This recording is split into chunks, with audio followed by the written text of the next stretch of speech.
আমি একটু অনিকেতদার কাছে আসি, এখানে আসবো প্লিজ। অনিকেতদা এক সেকেন্ড, অনিকেতদা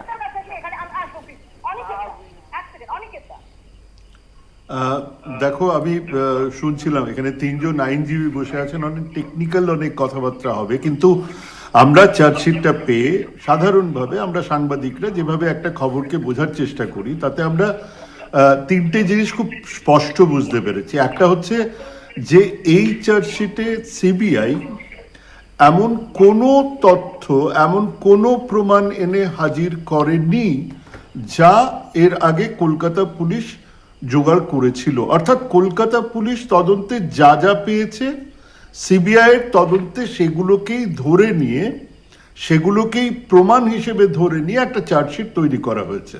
তাহলে সিবিআই এর মধ্যে করলোটা কি? সিবিআই অনেক কিছু করেছে। সিবিআই সেই প্রমাণগুলোকে, তুমি যেরকম বলছিলে মৌপ্রিয়া, যে বিভিন্ন এজেন্সি দিয়ে সেই প্রমাণগুলোকে আবার ভেরিফাই করিয়েছে। অর্থাৎ একটা জায়গা থেকে নয়, তিনটে চারটে জায়গা থেকে সেই প্রমাণগুলোকে ভেরিফাই করিয়েছে। তার বাইরে এমন কোনো একটা প্রমাণ, এমন কোনো একটা তথ্য সিবিআই এনে হাজির করেনি যা কলকাতা পুলিশ এনে আগেই তাদের হাতে দিয়েছিল। এটা হচ্ছে এক নম্বর ব্যাপার।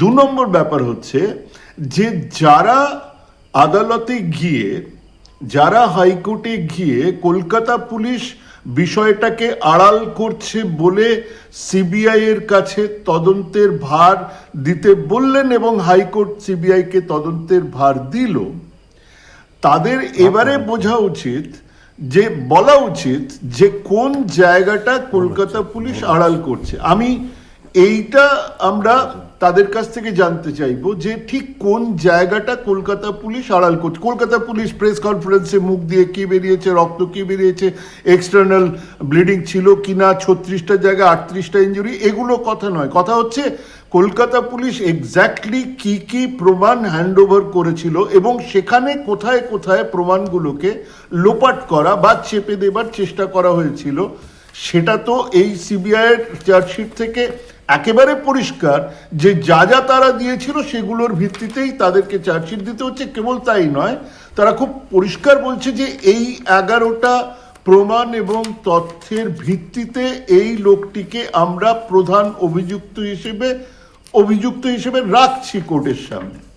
তাহলে এই সিবিআই এতদিন ধরে কেবলমাত্র ভেরিফাই করা ছাড়া আর কিছু করেনি, এবং এই যে প্রমাণ লোপের জন্য, প্রমাণ লোপাট করা হয়েছে জন্য আরো দুজনকে যে আটক করে রাখা হয়েছে প্রমাণ লোপাটের জন্য, আমি দুর্নীতি তদন্ত ইত্যাদি ওগুলোকে এর মধ্যে আনছি না, প্রমাণ লোপাটের জন্য যাদেরকে রাখা হয়েছে, এক্স্যাক্টলি কোন প্রমাণ লোপাটের জন্য রাখা হয়েছে তার কোনো উল্লেখ পর্যন্ত নেই। তার কারণ হচ্ছে প্রত্যেকটা প্রমাণ কিন্তু তারা নিজেরাই ভেরিফাই করে লিস্ট করে দিয়েছেন। এক্স্যাক্টলি, আমি এই জায়গাটাতেই আসবো।